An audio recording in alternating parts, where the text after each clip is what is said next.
So if you see your name with the title Mr. or Mrs., or they use our name in uppercase, this is back to Admiralty law.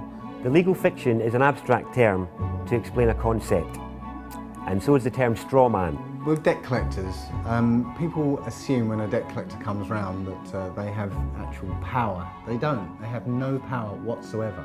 They only have the power that you give to them. What are you doing? Film this, please. Don't obstruct me. I'm not obstructing you. Right. Show us the warrant. So we don't consent. You need our consent. That's the end of it. Do you mind telling me who you I are? won't tell you anything. So you're a police officer enforcing laws, but you don't know every law, is that right? That's correct. 90% of the crime, or 99% of the crime they perceive that is crime, is actually called victimless crime. There is no victims, and crime can only exist if there is a victim. You know, we've seen police officers more interested in becoming debt collectors and enforcing policies, you know, such as speeding tickets and fines and things like that, because they're easy targets. Once you comprehend the difference between lawful and legal, and ultimately what your legal fiction straw man is, the fear of debt collectors, police, and authority just goes away.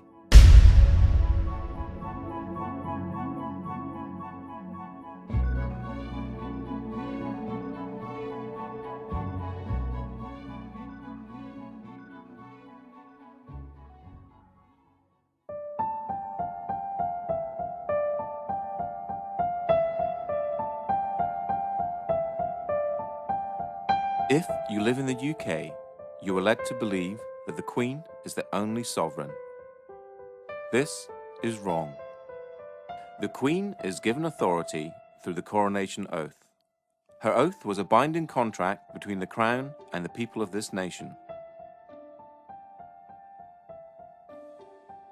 This means that we, the people, gave her her sovereignty.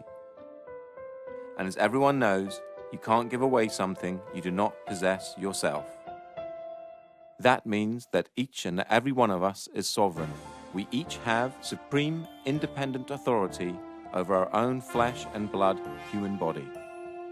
The problem is, we have forgotten we are powerful. We have forgotten that we belong to and are part of one of the most amazing species that to our knowledge has ever existed. We have become media obsessed, and in turn obsessed with our own appearance and the way people think about us. The TV is king, but now that is slipping to the constant need to be in touch with our friends. Everything is about fear. Fear of debt, fear of terrorism, fear of ill health, or fear of climate change. This keeps us thinking that we need our government to protect us and rule us. With all this distraction, it is no wonder that most of us didn't notice the massive fraud that our countries and nations around the world have pulled on us. But as you will learn, government is a creation of man, and a creation of man can never be above man. They always need your consent, and this is where your power really lies. With knowledge always comes power, the power not to fear, the power to take a stand against anyone or any corporation that threatens you. The power to say no. It has been said that you need to know that you're in a cage before you can escape from that cage. Let's look into how you're being tricked and how your power is being hidden from you.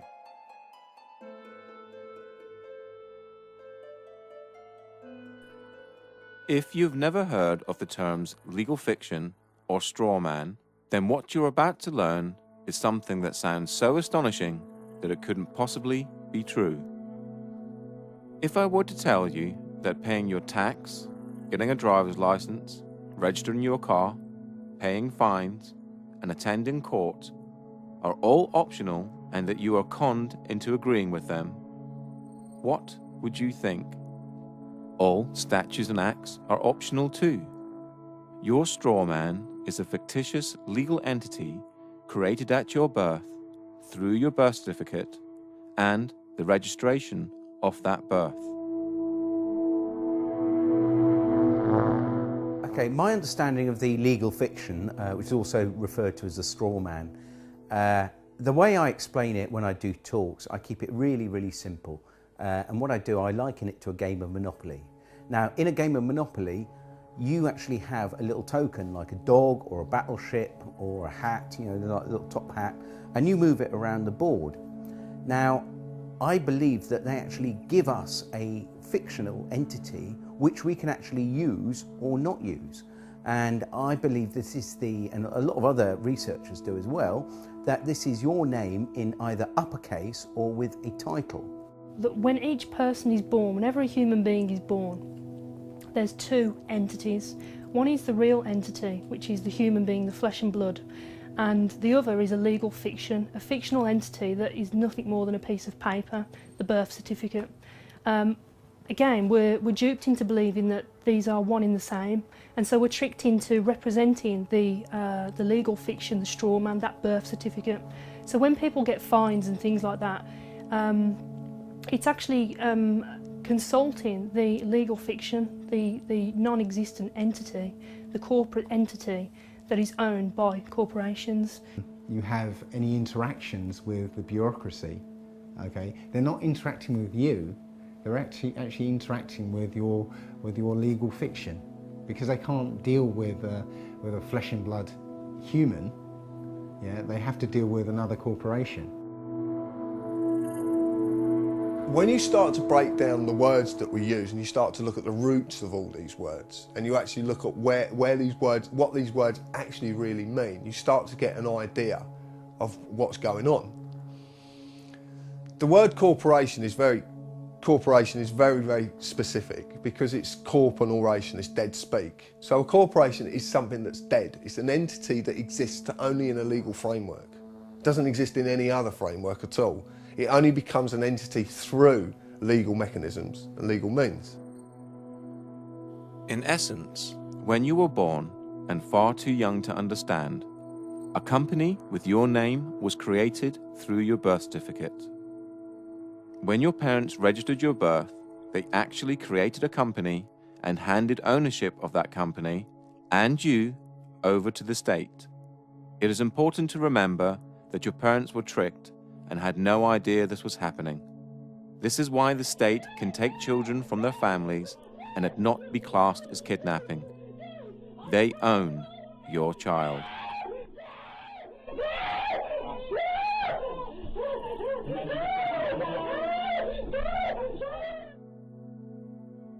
They own 1/10. Because they registered the child, they have 9/10. Possession is 9/10 of the law. But there's 1/10 floating about somewhere. And the government have claimed that 1/10. So when the child, because I've had it from social workers, at least now 3 social workers on separate occasions have come out of audiences and actually said to me, you're right in what you're saying, is because we have to get the birth certificate within 48 hours of taking the child. And if they can't get the birth certificate, they have to reapply to be able to get the birth certificate. They have to get it, because that is proof of who the slave is, what the slave is. And actually, in legal terms, they're actually only entitled to the birth certificate and not the child. To take the child on the pretense that they are this legal personality is theft. So in legal terms, it's kidnapping. But for social services, can use legal kidnapping, because everything is okay as long as it has the stamp legal applied to it. That includes war, genocide. Anything is okay as long as it's okay, it's legal. The same thing also happens when you register your car.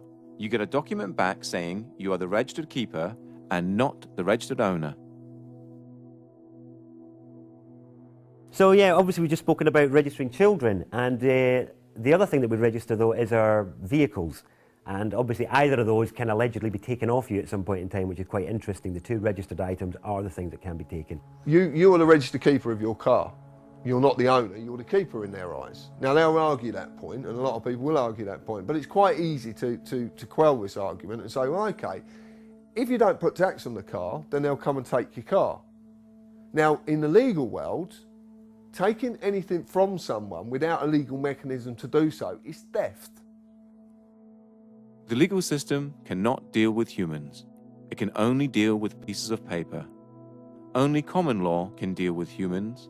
So at your birth, they created a piece of paper with your name on it, in capitals, just like any other corporation.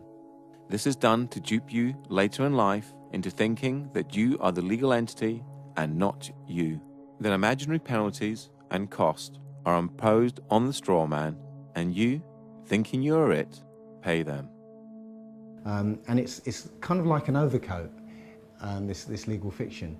You know, as soon as you put it on, as soon as they invite you to put this overcoat on, and you do so, now they can grab hold of the overcoat and throw it in jail with you in it. But until you put that overcoat on, they can't do anything to you because you are not that name. You know, you think you are, you know, you're taught you are, but you're not.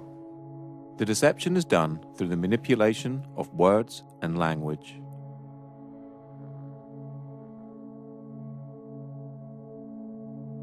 But that to me is legalese. It's just jargon that no one really understands, and because no one really understands it, no one ever questions it. We basically have a discussion that everybody is taught incorrect, but because everybody's taught incorrect, they believe it's correct.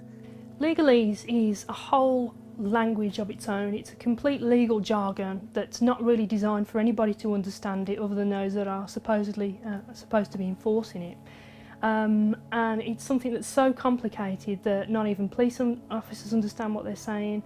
What is wonderful is that they create their own language called legalese, and it has a completely different interpretation from English. You know, we're supposed to have you know, this sort of understanding that we were within the law, and yet they're not even using the same language as we are. The easiest way to understand legalese is to realise that there are many English words that have more than one meaning, depending on whom you are talking to. If I were to ask you what a person was, you'd probably say a human being, but that's you or I.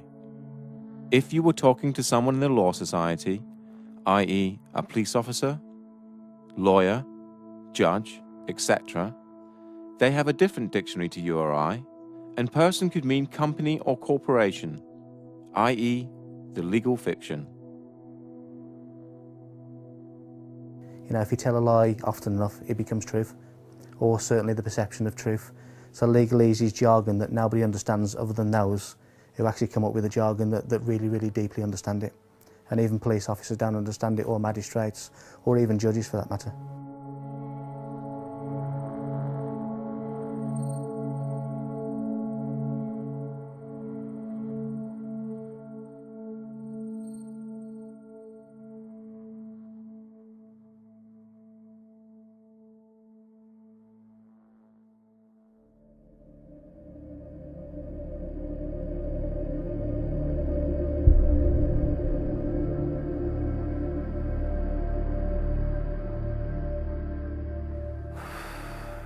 Tax is probably the best way, the only way better than fractional reserve banking to starve a community is taxation. And it wouldn't be that case if the tax was actually spent on the people and on the land, but because it's not, it becomes a starving of the people. This again comes back to corruption. And tax would be fine. We'd be living in an amazing health service, incredible roads, all the rest of it, if all the money that went into the taxation pot was paid for what it was supposed to be for. My understanding is it isn't. The problem that we have is the implications for its non-use is that, other than fraud, it's the only debt that can deprive you of your liberty. It's the only debt that they can put you in jail for is tax evasion or tax fraud, which is pretty serious really, because you can ignore as many credit cards or loans as you like and you can never be put in jail for any of that. But if you try and not pay your tax for a while, they'll really like to let you know about that. Funny thing is, I don't see many representatives of people like Amazon or big corporates that aren't paying their tax in the slammer. Maybe they should be.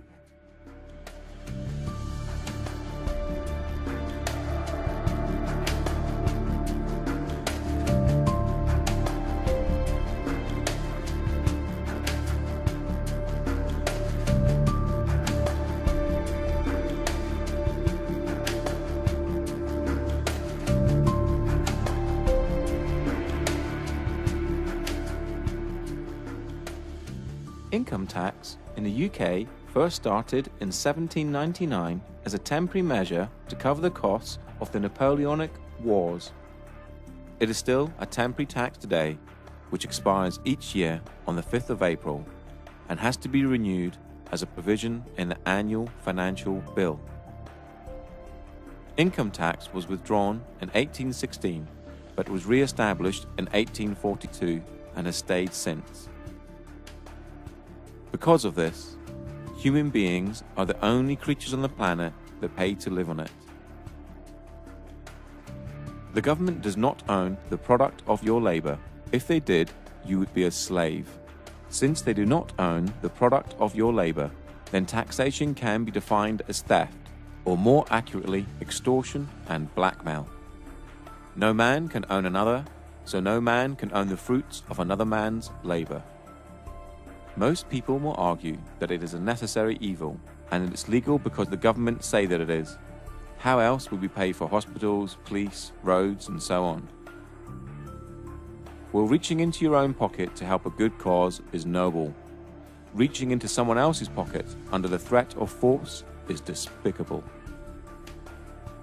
Here is a quick analogy. I run a construction firm, and I knock at your door and demand £10,000 to build an extension, or I'll take all your stuff and throw you in a cage. Essentially, that's what the government do when they tax you.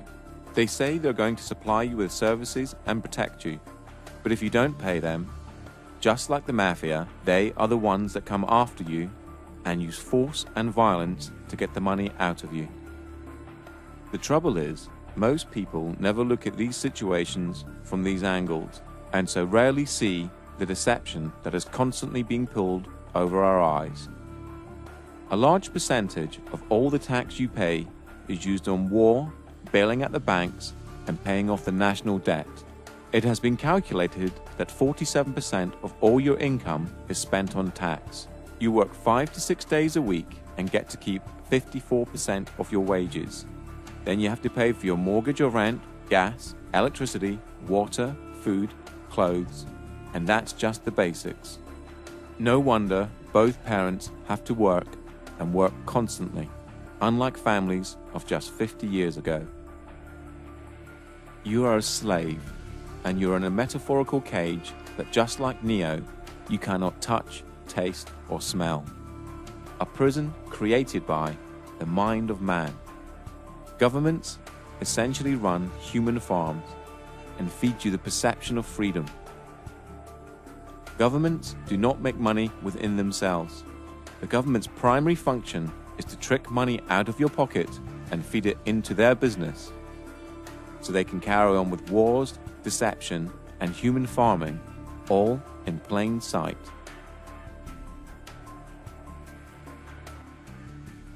They have no lawful basis for whatever they do. There's, they might claim they have a legal basis. Now, legal is a different thing altogether. It's essentially based on contract. You have to contract with them before it becomes law. This is a prison without bars. This is a prison without big walls to keep them in. It's just a prison of the mind. The main implication of not paying tax is that you'll grow a set of balls and you'll turn into an adult. That's the main implication.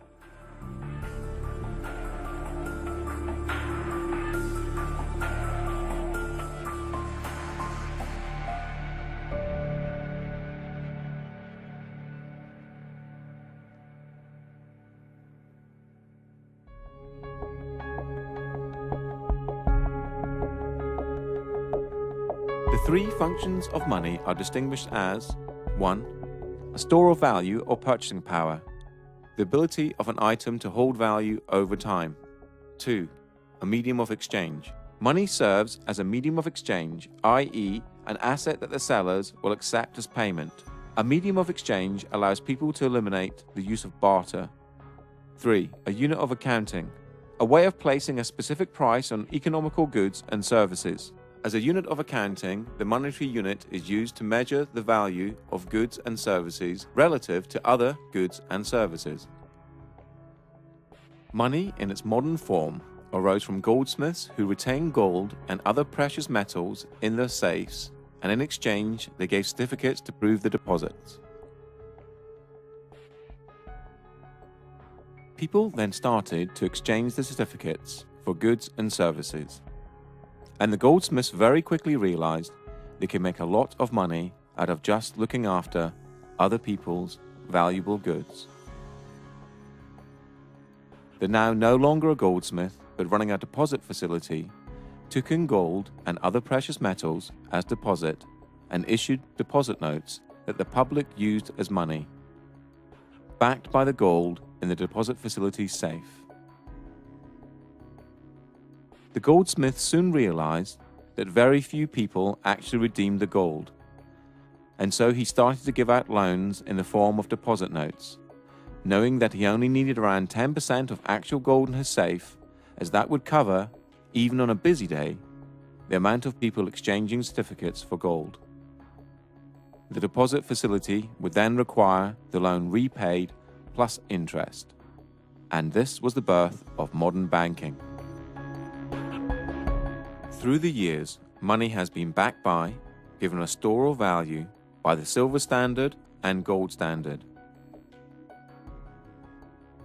meaning you could redeem the note for gold, just like it says on this US note here, if you so required. On the 21st of September 1931, the gold standard was abolished in the UK, and on the 13th of August 1971 in the United States.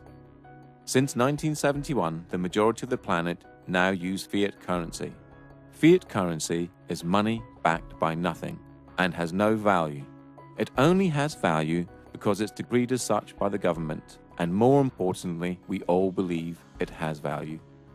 The only entities that have the legal authority to create money are the Treasury and the banks, and they create it out of nothing.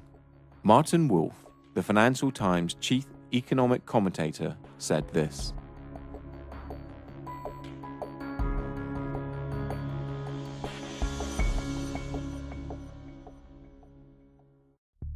only 3% of money is physical and 97% is electronic, and this electronic money is completely controlled by the banks. To repeat again, the banks create money out of nothing and then lend it to you and ask you to work using the most precious commodity on the planet, your human energy, to pay back the loan plus interest. Money is essentially a claim on human labor and can also be defined as debt. A debt is created for you to pay back. So why don't the banks just print money and get rich that way? Well, because they need you. They need you to create a promissory note in the form of an agreement. A promissory note is a species of money, and when you complete and sign the agreement, the document now has value, just like a banknote. So, at the heart of money lending is a massive fraud. You create the money with the authority of your signature and the creation of a promissory note that the banks then securitize, making them more money. Then the bank makes you believe you have borrowed the money and requires you to pay it back plus interest. Please remember this when you get to the section about debt later on in this documentary. During this documentary, you will hear people talk about promissory notes and bills of exchange. A promissory note is a promise to pay and is created by you, the debtor, and a bill of exchange is an order to pay and is created by the creditor. And they both have value. The way I try and explain the whole crux of the financial system is what I normally do when I'm doing a talk. I have a little bag of marbles and I have 10 marbles in there if I haven't lost one of them. And so what I do, I sort of get the marbles out, show everyone, right, 10 marbles, put them back in the bag. I say, right, is there anyone here that can get 11 marbles out of this bag? And they're all looking at me like I'm mad. Say, well, that's how the banking system works. It's absolutely crazy because what they do, they create a certain amount of money, but then they want more back. But hang on, that interest that they want more back doesn't exist. It can never exist. So two things have to happen as a result. one thing, the supply of money, or marbles, whatever we're talking about, has to increase. Not only does it increase, it has to increase exponentially, more on top of more. So it's basically, the curve is going up and up and up and up. The other thing that happens is people are always, it's like musical chairs. You know, if we all stand up and dance and then we all sit down, but a chair is taken away, somebody is going to end up on the floor. Somebody can't find that money to pay back because that money does not exist. And this creates the poverty and crazy competition and not enough to go around. And this is the biggest problem with fractional reserve banking. Well, you think about it, they don't teach us at school anything about money. I mean, money is about the most important thing in this society. Why don't they teach us anything about it? They can't, don't they? They can't. It's a confidence trick. Yeah? You know, and it's 180 degrees from the way we think of it. You know, we think that money comes from somebody else, but it actually comes from us. You know, when you get a loan, they present you with a loan agreement. Yeah. What do you think that loan agreement is? What is it? It's a promissory note. Yeah. I promise to pay back 3 times the amount if it's a mortgage. Yeah. You know. So that what they do with that promissory note, they monetize it. They put it into an account and cash it. And now they give you that money and say, now you have to pay it back to us. But you created that money. You know, it's your promissory note. You created that money. So transaction's over with. You don't have to pay them back because they didn't do anything. They just went, thank you very much, and here you go. Fundamentally, a promissory note is a promise to pay. Now, if I was going to give you a promissory note for 2 dozen eggs, that means here's an IOU, the IOU, 2 dozen eggs. Now, it could be on demand or it could be at a set time in the future. If it was on demand, you would be within your right to say, John, look, here's a promissory note. It says on demand, I want 2 dozen eggs. So I said, all right, look, I haven't got on me. I'll pop over to the shop and get you your eggs. Here we go, there we go. And this is what we did originally when promissory notes started out, was that we used them to make a promise that, because, I've got like all these pounds of gold, right? And I want them stored safely. And I want to be able to trade that gold, but without the hassle of carrying it around. So what I do, I go to the bank and they give us a promissory note. So I've got this promise to pay. So I can then take it somewhere else and say, look, I've got 2 pounds of, 2 pounds of gold here, or silver, whatever it is. This is how it started out. Now, at no time have promissory notes been, outlawed or taken away. And this is how big corporations actually trade with each other, with promissory notes. And in their memorandum articles of association, when they set up their businesses, a lot of them will state within their documents that they will take promissory notes. Now, the problem is, of course, that the actual Bank of England and our government, working with the banks, have taken away all the value to the promissory notes, which are used as our currency. So now the promise to pay £1, well, £1 of what? It's not £1 of anything. It's just, it's now become like monopoly money. This is back to the analogy with monopoly. It's not worth anything. So basically it's just a piece of paper. So what we do, we can actually say, well, here's a promissory note for £1,000. I want to swap it for your promissory note, or put it into my bank account and credit my bank account with £1,000. Now, we spoke to a bank manager and we said to the bank manager, could you tell me what would happen if I came to your branch with a promissory note for £1,000? Would you have to accept it? And his words were, yes, of course I would. It's law. So you're going to accept a promissory note? No, I'm not going to accept it, but by law, I have to. So this is a bank manager that knew the law. He also knew the difference between a bill of exchange and a promissory note as well. So he was well up on his law. So, and remember, these are statutes, but because these are companies, they have to apply by their statutes, you see. We don't, but they do. So it's almost like, they create enough rope, and they end up hanging themselves, you see. So it's actually, the statute is the way that we actually overcome them, I believe. But, yeah. Because this is evolving, so, you know, as we do things, they do things to counter and so on. But this is evolving. The latest one is along with the remittance slip, other people have created a promissory note, which is literally a piece of paper that says, I promise to pay the bearer the sum of blah, blah, blah. And you sign it, date it, and now that becomes a specie of money according to the Bill of Exchange Act. In fact, the money in your pocket is a promissory note. Somewhere it says, I promise to pay the bearer, and there's somebody's signature on it. And it's actually an invalid promissory note because it's not dated. Or actually, that's wrong. That's actually wrong. It's on demand, so it is dated. It's not actually getting away with stuff. This is the thing you've got to get out of your head, because what's really happening is they're getting away with it. Yeah, no, you're right. Yeah. Yeah, you're just coming back into your power, and saying, no, I'm not going to give away my signature anymore. This is what you're doing. Your signature is the most powerful thing on this planet. Yeah, your signature is worth an unlimited amount. And this is the thing we don't realise. We have the power. You can go into a bank, okay, and come away with £100,000 as a loan, yeah? What do they take from you for that £100,000? Your signature. Your signature. Just your signature. You see the power of that signature now, yeah? So with your signature, if you write your promissory note, you've created money. And that money is your promise to pay. Your promise to work, use your energy, yeah? That's all there is. Your unlimited energy. And that is what the money is. And you supply it, not banks.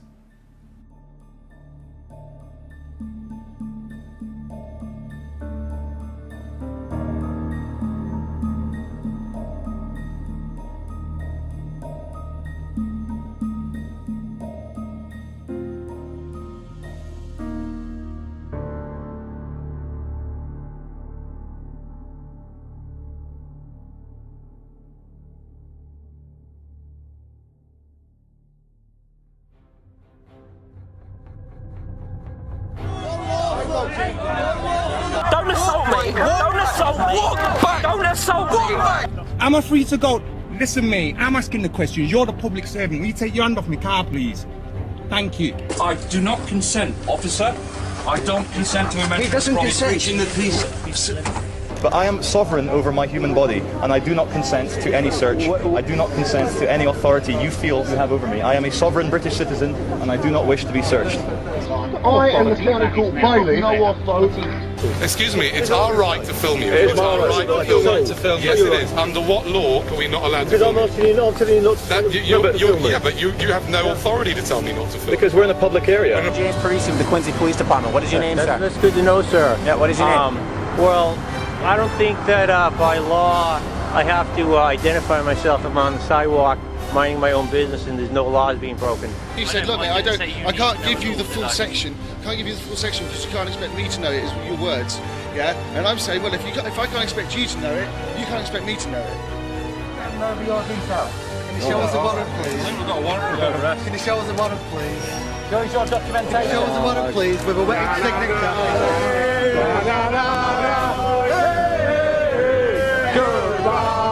I'm not happy with this, mate, honestly. Okay, alright, well... Am I being detained right now? No, you're not being detained right now, no. Am I free to go?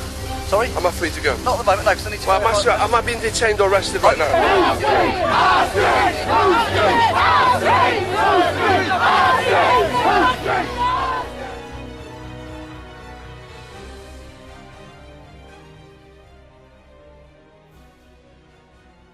The difference between lawful and legal, as I see, is lawful relates to common law, the law of the land, the law which governs all people, the original law, which is quite straightforward. To me, it's a case of don't cause any harm or loss or damage to any person, and don't cause that to happen to anybody, and everything's good. And you know, that's pretty straightforward and simple. Everyone can understand what that means.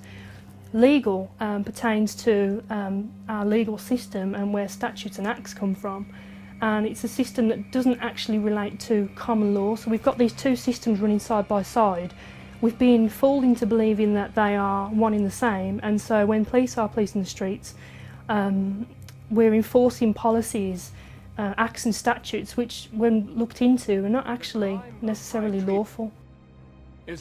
Common law is the law of the land, and laid down over centuries of court cases in front of juries, humans making law for humans. For the severest measure of punishment. Common law pertains to lawful, and anything outside of lawful falls under the legal or no system at all. The legal system covers all statutes and acts and civil matters. Things like owing money to banks, not paying fines or tax. Basically, anything that isn't criminal. For there to be a crime, there has to be an injured party. In this case, a human. And there are three basic principles that all law needs to apply to. They are as follows. Do not breach the peace. Cause no one else any harm. Cause no one else any loss. Do not use mischief in your promises and agreements. Apart from that, everything else is free rein. Lawful refers to the natural law, the law of the land, okay? And that's not causing any harm to anyone, obviously not stealing from anyone, and not using fraud in your contracts. So basically, you're not doing any harm or trying to get one over on anyone else. Legal refers to the statutes, which I mentioned earlier. And the statutes are basically all the rules of society, and not just, we haven't just got the UK statutes, but we've got all the European statutes. So you've literally got tens of thousands, if not hundreds of thousands of laws, which every day, we could be breaking without knowing. We all know that you can't go around raping and killing and murdering and invading. We don't need fucking laws for that. Like, we'll deal with that as it comes.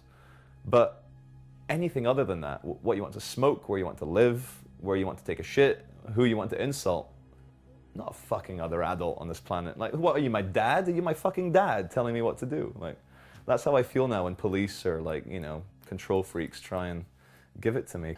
Legal is essentially according to contract. You have to, the rules that are sort of handed down to us, but you have to contract with them before they become law.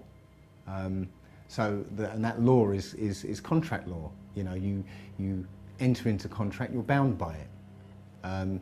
So yeah, it's two different things. One's overlaid on top of the other. Parliament has no say in common law and is bound by it. So they create Acts of Parliament, and in the US, Acts of Congress. Because government is a creation of man, and a creation of man can never be above man, they need your consent before they have the force of law. The principle of by consent, if people don't realise, is that we obviously have police because we want them, and that we only have to do what they say if it's reasonable, if we consent to what they're asking to. That is the principle of it for me. Obviously, the larger issue is the assumption that everybody who's walking on this land has given consent to be policed by these people. And that's an assumption that most police officers in this country live by without realising that it's not true, and this is where diplomatic immunity is a good example of where, well, actually the consent isn't given and the police don't have the power to act.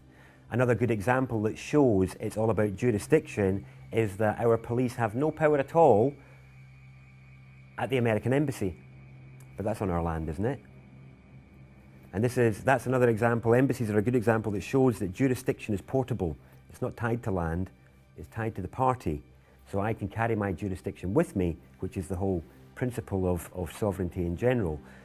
My understanding of policing by consent is that, as I said earlier, when a law is passed, for it to be lawful, it has to have the consent of the people. People have to consent to that law and consent to abide by it. But unfortunately, I think we're in a system now where that obviously doesn't happen, but people don't realise that by verbally agreeing with, let's say, a police officer in relating to a parking ticket, that you're entering into a verbal contract, and by agreeing with what the officer is saying, you're consenting to being bound by the law, or whatever the law is. And people, when we say words like "do you understand," when a police officer says to you, reads the caution and says "do you understand," what they're actually saying is, do you stand under our authority? Now again, you know, I didn't know this as a police officer, and even the words that are spoken as a police officer, police don't even necessarily understand themselves. So I believe that people have to consent to a law for it to apply to them in the legal sense, because it's not common law. So when you interact with the police or the court system, they will ask you for your name, address, and date of birth. This is done to create joinder between you and your legal fiction, and to trick you into representing it. Once you agree to represent your legal fiction, now they can deal with you. They can only apply their legal mechanisms if they have the name of the slave they're dealing with. If you state, well, I don't want to give my name, then they can't apply the mechanisms to you because they have no name for their paperwork. And remember, all their systems work via paperwork. It's all paperwork.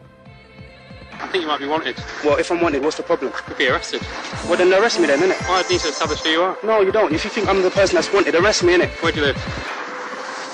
Tell me your date of birth. What? Want me to start? Give you what? I want your details now. Lock me up for what? Give me your details. Lock me up for what? Give me your details. Lock me up for what? Lock me up for what? Give me your details. You won't get my details, and I tell you this as well. Yeah, I tell you this as well. I'm not a criminal. I'm a peaceful man sitting out here. I just burn down the system of corruption and pollution that will not represent. But in the meantime, I'll leave you to it. But obviously, if there are any problems, then I might have to come back and obtain your details and speak to you further. Look, you have no right to just leave me to it. You have no right to say you're going to come back and ask for my details. I'm me, he's him, yeah. You're you. That's our details. Oh yeah. Am I obliged to give you my details? We've spoken to you. Yes. Okay, we've asked you to leave the store. Yes. Wait a second. Wait a second. You have my details. Am I obliged to give you my details? You're not obliged to give me your details. Oh, great. Okay. Why? How you define yourself under the sex crime definition? Am I obliged to answer that, sir? Entirely up to you. I do not wish to answer any questions, sir. You don't have to, I'm just asking you. Am I obliged? You're not obliged. I'm not obliged. No comment. Okay, that's fine. What are you doing? Am I obliged to answer that, sir? No. No comment. Okay. Are you going to answer any of my questions? If I'm obliged, I will, but if I'm not obliged, then I won't be answering any questions. Alright, that's fine. Are you going to tell us your name or not? Am I obliged? And then you're getting out your van and coming over and trying to intimidate me. Go back in your van and go away, there'll be no complaints. Stay here, I'll be speaking to your sergeant about all of you. Right, so you're demanding now, are you? Or are you requesting that I give you my details? Right, well, I would politely decline your request. Why is that? What's your reason for decline? Privacy. You got ID or driver's license on yourself? Yeah. See it with us. Nope. Not gonna do it. What's your name and badge number? Officer Carlson, ID 7345. Okay. Am I being detained or am I free to go? Free to go whenever you want to. Thank you, sir. I'm asking you again, am I obliged to give you my details? I'd like to, because I'm going to do a name check. I got it. I'd like to see if, I got it. If you're banned from this area or okay. whatever. Well, I'm asking you again, I know you'd like to, but the reason, just to explain to you, the reason I don't like to give my details is because I don't trust where those details go. Do you understand? You well know as well as I know, sir, that in order for you to ask me my name, you have to suspect me of committing a crime. You know and I know that you don't suspect me of committing a crime. You're just poking around where you don't belong. Okay, is there a problem, officer? Constable. Basically, under section 163 of Road Traffic Act, I'm allowed to check your documents. Of course you are. And I know I'm not obliged to give any details whatsoever. However, I'd like to know, is there a problem? I don't even have to speak to you unless you're going to arrest me, mate. You got some mental health problems? No, mate. No, I just know my right to remain silent. Well, No, I didn't. Yes, you did, mate. When the camera was not on. That's what you said. Have you got okay? a contact phone number? Right, no, I haven't got a contact phone number. I'm not obliged to give any contact phone number. All I would like now is my card back. I'm not accepting any paperwork from you guys, and I want to go on my way. I'm going to be detained right now. Legally, yeah? Legally, you're meant to confirm your name and address to me. Lawfully? Hold on. Lawfully? Lawfully? Yeah, lawfully. You're supposed to answer me. You're a public servant. What? No, you can't see my ID. Can I see your ID? I'm glad you brought that up. Can I see your ID? I see your... I haven't got the vehicle. You're going to have to give me some details, okay? I don't have to give you any details. You're going to have to. Call the sergeant, mate. I don't have to give you any details. No, ma'am, you may not. I am talking to and investigating something now. I can't... You're investigating me for what crime? I didn't say it was a crime. Okay, then there's no probable cause or reasonable suspicion for me to provide it. Because... And then what would you do if I was to say that I don't have a name? Like, how would you look me up or anything like that? Well, we wouldn't. Because if I stop you like this to have a chat, and I ask for your name, you don't have to tell me. Yeah, no, I'm just glad you know that, because a lot of police officers where I'm from don't actually know that. You don't have to give me a name. The only time you have to give me a name... You caught me breaking the law. Or, well no, even then you don't, because you can be booked in as unknown. I suppose, I could replace. The only time you're legally obliged to give your name, address and date of birth is when you drive in a car. If you haven't broken any laws, you don't have to do anything. You don't have to interact with the police if you don't want to. If they come up and try and engage you in conversation, and you haven't done anything, then you don't have to engage in conversation with them. You can just, you're free to walk away. If they want to detain you, they need reasonable grounds to do that.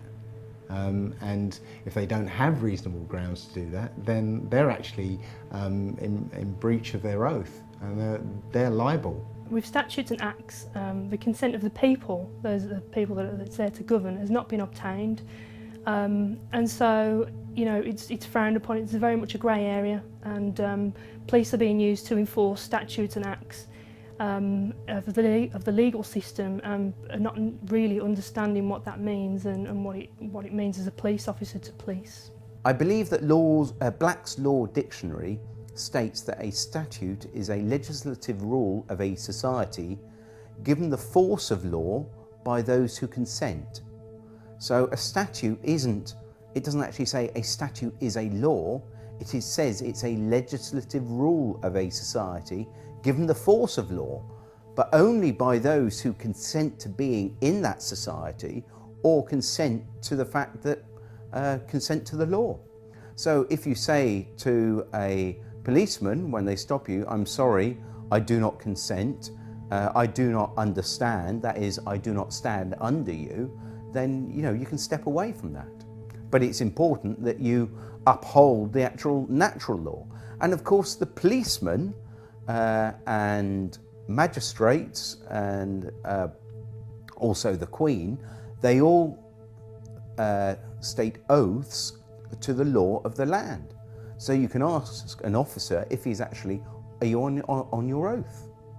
So it's important that we can actually get them on their oath, because they don't swear an oath to uphold the law of the sea or statutes. They swear an oath to uphold the law of the land. If you're pulled up by the police and the police say to you, can I have your name? And you say no, which officially you don't have to give your name. It's actually on the Metropolitan Police site itself. It actually says you don't have to answer their questions. But if you don't answer their questions, they're going to do one of two things. If you get a good copper, they're going to go, okay, not a problem, you haven't really done anything wrong, we'll leave you alone. You get a bad copper, then you're going to get dragged to the floor, roughed about, cuffs on, you'll be dragged down a station where you will be bullied and coerced into giving your name in the end. And if you don't, they will just keep you as long as they possibly can. To lock any human being in a room that they can't leave, and especially in a room that has the very, very bare essentials, is torture. So remember, if you haven't broken any laws, no one has the right to tell you what to do. We are all equal in the eyes of the law, from the Queen to the police and to you or I, and we are all innocent until proven guilty. So if a policeman stops you in the street and you haven't broken any laws, do not comply. Always ask am I detained? Or, am I free to go? Do not give your details and ask if you're obliged to. If they do try to search you or arrest you without your consent, tell them you are doing this under duress. If you have not broken the law, do not comply. Only interact with the police if you wish to. If you do not wish to, do not consent. The more of us that do not comply, the less likely this country will become like Nazi Germany or Communist China. The police swear an oath to the Queen, so ask them if they are under their oath. If they reply yes, they are bound by said oath and can only uphold common law.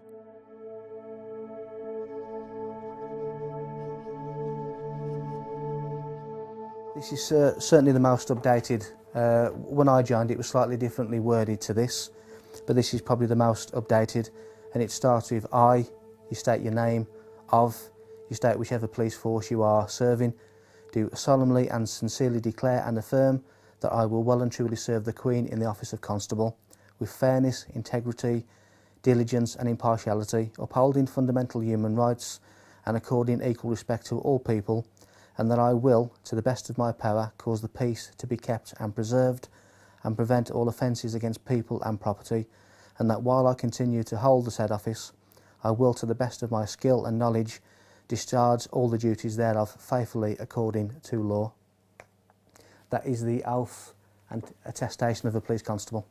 If you ask a policeman to say, are you on your oath, very often they change their, they actually realise what you're talking about and they change their behaviour because their oath was to uphold the common law of the land and not the statutes, not the law of the sea, which is the law of commerce.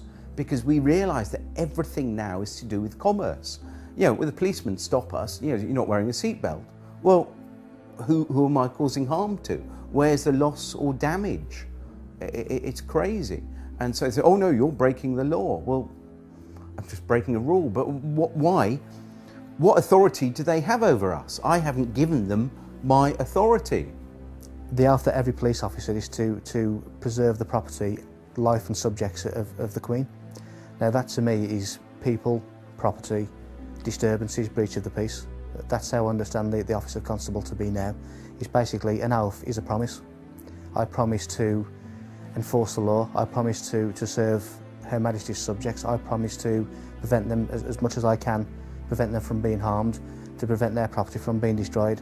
That to me is the oath of a constable. Police take an oath when they join the service. Again, they don't really understand what that means. It's not explained in any details. It's kind of a grey area. You just take it to mean whatever you want it to mean.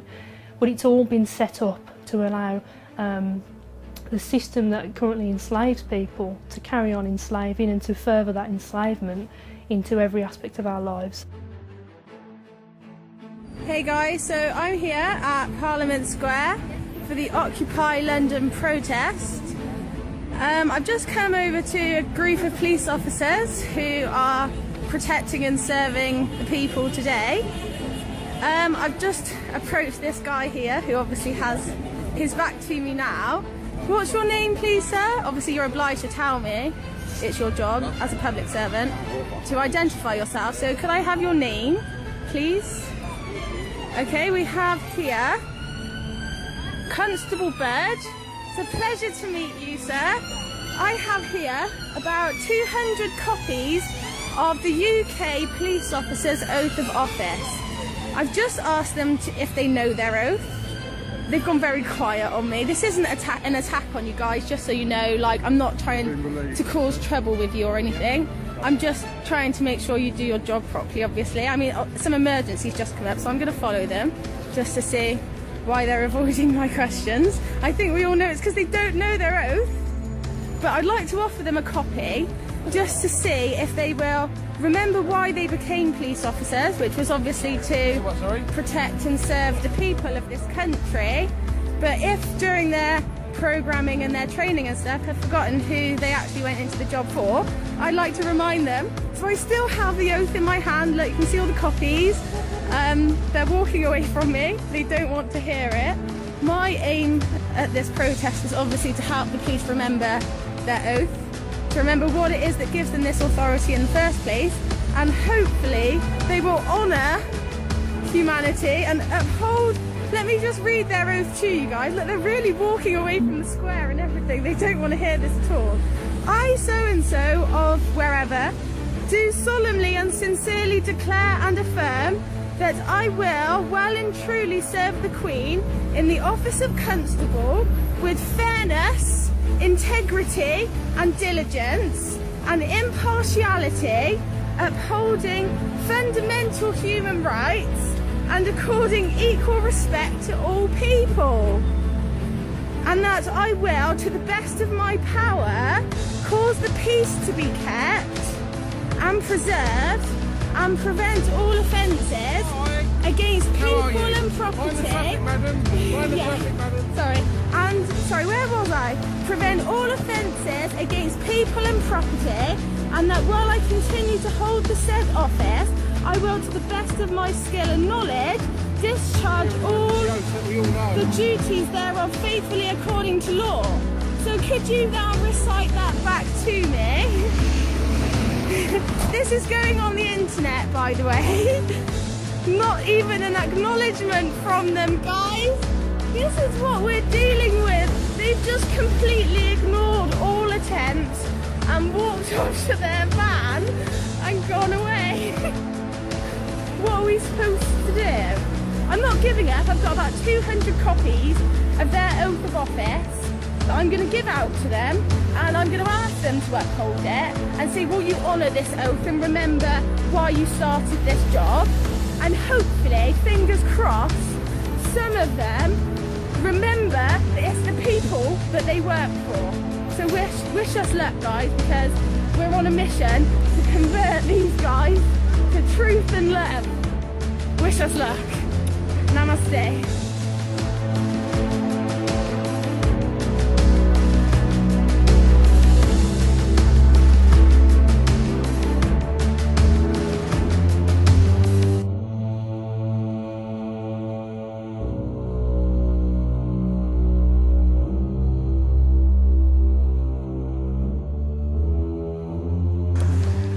How are you insured? Excuse me, take your hands out of my camera. Today.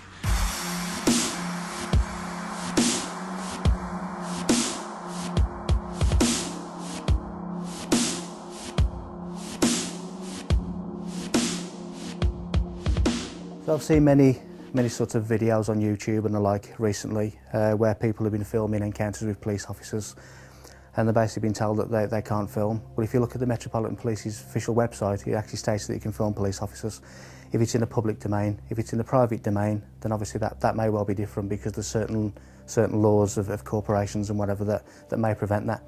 But certainly if you take a camera or a phone and you record the encounter, there's nothing illegal about that at all. It maybe help as a witness as an accurate account of what's being said, so there's sort of no ambiguity at a later stage. But certainly not illegal to film anyone in a public domain. There are simply no laws preventing you from filming in public. This also includes the filming of the police performing their duties. Here is a letter that was sent in 2010 to all police stations regarding filming in public. Dear colleagues, guidance for photographers. I am writing to you in my capacity as chair of the ACPO, Communications Advisory Group, which sits in the Presidential Business Area. There have been a number of instances highlighted in the press where officers have detained and deleted images from their cameras. I seek your support in reminding your officers and staff that they should not prevent anyone from taking photographs in public. This applies equally to members of the media and public seeking to record images, who do not need a permit to photograph or film in public places. ACPO guidance is as follows. There are no powers prohibiting the taking of photographs, film, or digital images in public places. Therefore, members of the public and press should not be prevented from doing so. We need the cooperation with the media and amateur photographers. They play a vital role as their images help us identify crime. We must acknowledge that citizen journalism is a feature of modern life, and police officers are now photographed and filmed more than ever. Unnecessarily restricting photography, whether for the casual tourist or professional, is unacceptable, and it undermines public confidence in the police service. Once an image has been recorded, the police have no power to delete or confiscate it without a court order. Yours sincerely, Andrew Trotter, Chief Constable, Chair of ACPO Communications Advisory Group.